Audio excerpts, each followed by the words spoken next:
સાગબારાથી નીકળ્યા સવારે 9 વાગે અને આ વિસ્તારમાં કુકરમુંડાથી લઈને નારણપુર પહોંચેલા છે ત્યારે તમામ ગામના લોકોએ પોતાના બસ સ્ટેન્ડે આવીને અમારું સ્વાગત કર્યું, સન્માન કર્યું। એ જ પ્રકારે નારણપુર આવીને ખરેખર તમારો બધાનો ઉત્સાહ, તમારો બધાનો ભાવ અને તમે બધાએ જે છેલ્લા 2 કલાકથી રાજુભાઈ, રિપલભાઈ, મારા વિકાસભાઈ, સુહાનભાઈ બધાના ફોન પર ફોન આવે કે ચૈતરભાઈ અમારા ગામના યુવાનો, વડીલો તમારી રાહ જોઈને ઉભા છે, કેટલે આવ્યા, ત્યારે ખરેખર નારણપુરના બધા જ લોકોને મારા નમન કરું છું, વંદન કરું છું, તમારો આભાર માનું છું। સાથીઓ, આજનો યુગ તમે જાણો છો, આઝાદીના 78 વર્ષ થઈ ગયા છે। આ વિસ્તારમાં 2010, 11 અને 12 દરમિયાન મેં પણ 2.5 વર્ષ આ વિસ્તારમાં કામ કર્યું છે। જીવિકા પ્રોજેક્ટ ચાલતો હતો, અહીંયા બાજુમાં અમારી ગોડાઉન ઓફિસ હતી અને આ વિસ્તારમાં સુપરવાઇઝર તરીકે મેં પણ જવાબદારી હતી। આખા જ વિસ્તારના ખેડૂતો સાથે હું જે તે સમયે કામ કરતો હતો, અમારી આખી ટીમ હતી। ત્યારે આ વિસ્તારના લોકો બધા સંઘર્ષશીલ છે, મહેનતુ છે, સ્વાભિમાની છે અને ઘણા ગામોનો મને અનુભવ છે કે જંગલ વિસ્તારના ગામો છે, ઉકાઈ જળાશયના વિસ્થાપિત ગામો છે। ત્યારે આઝાદીના 78 વર્ષ પછી પણ આજે પણ આપણા વિસ્તારમાં જે વિકાસ થવો જોઈએ તે થયો નથી। આજે આપણા વિસ્તારના લોકો આર્થિક રીતે અસમાનતાની, આજે પણ આપણા વિસ્તારમાં અસમાનતા છે। ત્યારે પ્રશ્નો ઘણા છે। તમે જંગલ જમીનમાં તમે જોયું હશે, આપણા ખેડૂતો 5 એકર જમીન ખેડતા હોય તો એને 1 એકર જમીન આપવામાં આવી છે, કોઈ 3 એકર ખેડતો હોય તો એને 20 ગુંઠા આપવામાં આવી છે અને વર્ષોથી દાવાઓ કર્યા છે, પણ ઘણા લોકોના હજુ દાવા પેન્ડિંગ છે। ઉકાઈ જળાશય 1972 બન્યું ત્યારે આપણને બધાને વચનો મળ્યા હતા કે તમને પણ સિંચાઈનું પાણી મળે। થોડા ઘણા ગામોમાં ઉદ્વહન સિંચાઈ યોજના બની છે, એને બાદ કરતા આજે પણ ઘણા ગામોમાં સરકારે વચન પાડ્યું નથી અને આપણને સિંચાઈનું પાણી મળ્યું નથી। એ જ પ્રકારે આપણા વિસ્તારમાં જ્યારે રોજગારીની બાબતો હોય, શિક્ષણની બાબતો હોય, તમામ બાબતોમાં હું સારી રીતે વાકેફ છું। આજે તમે સરકાર સામે અવાજ ઉઠાવવાના પ્રયાસો કરશો તો એ તમને ધર્મમાં ઉલ્લેખી દેશે કે ભાઈ હિન્દુ ખ્રિસ્તીની લડાઈ થશે, ભારત પાકિસ્તાન, હિન્દુ મુસ્લિમ જેવી વાતો કરશે, મસ્જિદની વાતો કરશે, મસ્જિદની વાતો કરશે। ત્યારે સાથીઓ, મારે તો વિશેષ કઈ વાતો કરવાની નથી। ખેડૂત મહાપંચાયતમાં અમે જઈ રહેલા છે, પણ અમારા વિસ્તારમાં છોટાઉદેપુર હોય, દાહોદ હોય, પંચમહાલ હોય, નર્મદા હોય, ભરૂચ હોય કે વલસાડ, નવસારીમાં પણ હું 2 દિવસ પહેલા ત્યાં હતો તો ખૂબ સારા યુવાનો મારા સંઘર્ષના સાથી બની રહ્યા છે, મારી સાથે જોડાઈ રહેલા છે અને એ લોકો આવનારા ભવિષ્યમાં રાજનીતિમાં, જાહેર જીવનમાં આવીને આગળ વધવા જઈ રહ્યા છે।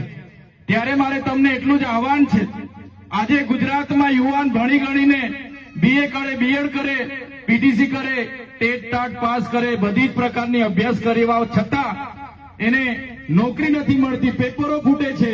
ત્યારે મારે આજના નારણપુરના મંચ પરથી મારા યુવાન સાથીઓને વિનંતી છે કે તમે પણ બધા જાહેર જીવનમાં આવો। હું નોકરીમાંથી રાજીનામું આપીને જાહેર જીવનમાં આવ્યો છું, ત્યારે આજે ગુજરાતના કર્મચારીઓ હોય, યુવાનો હોય, બાળકો હોય, તમામ વર્ગના પ્રશ્નો ઉઠાવી શકું છું।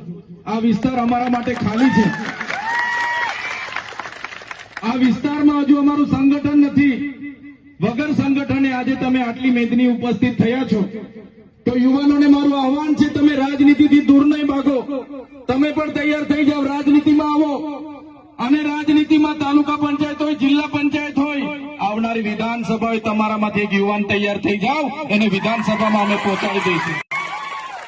સાથીઓ, તમે રાજનીતિથી દૂર ભાગશો, જે ભણેલા ગણેલા મારા યુવાન સાથીઓ છે, તમે રાજનીતિથી દૂર ભાગશો તો ખરાબ અને બદમાશ લોકો આપણા પર રાજ કરશે, આપણા અધિકારોની વાત ના કરે અને તમે શિક્ષણ, રોજગાર અને અધિકારોની વાત કરશો તો તમને ખોટી રીતે દબાવશે। ત્યારે મારે તમને બધાને વિનંતી છે, ચૈતર વસાવા તમારી સાથે છે। આવનારી તાલુકા, જિલ્લા પંચાયત, આવનારી વિધાનસભા માટે હું તમને રાષ્ટ્રીય પાર્ટી આમ આદમી પાર્ટીમાંથી આહવાન કરું છું। આ લડાઈ કોઈ પાર્ટીની નથી, આ લડાઈ કોઈ ચૈતર વસાવાની નથી, આ લડાઈ આદિવાસી સમાજની છે અને એ લડાઈમાં તમારે આહવાન કરું છું, એ લડાઈમાં તમારે જોડાવાનું છે।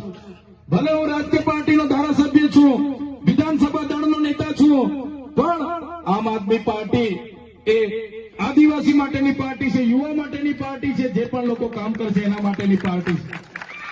ત્યારે સાથીઓ, ક્યારે આમ આદમી પાર્ટીના રાષ્ટ્રીય સંયોજક અરવિંદ કેજરીવાલજી હોય, ભગવત માનજી હોય, આદિવાસીના મુદ્દે ક્યારે પીછેહટ નથી કરતા.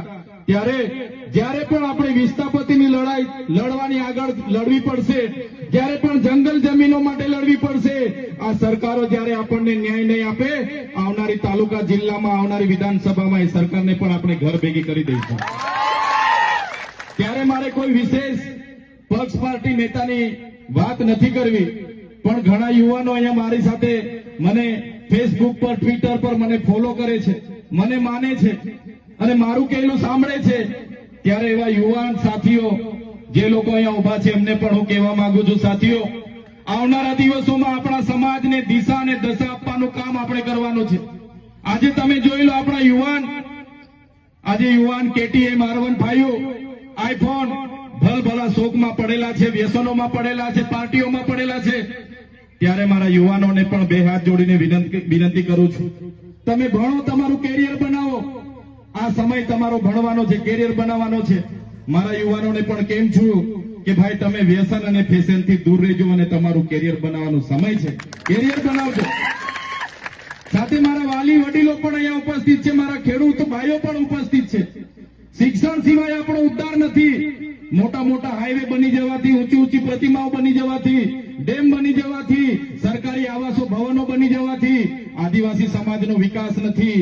આપણે આપણા બાળકોને સારું શિક્ષણ આપીશું, એમને સારું ભણાવી ગણાવીને IAS IPS કરીશું, તે જ દિવસે આપણા સમાજનો ઉદ્ધાર થવાનો છે. ત્યારે મારા વડીલોને કહેવા માંગુ છું કે આપણી પાસે આર્થિક સદ્ધરતા ઓછી હશે તો શોખ ઓછા કરી દેજો.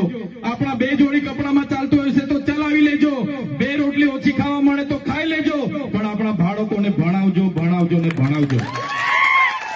તે જ દિવસે આપણો સમાજનો ઉદ્ધાર થવાનો છે. ત્યારે 2 વાગ્યાનો સોનગઢનો સમય છે, 2 વાગી ગયા છે મિત્રો.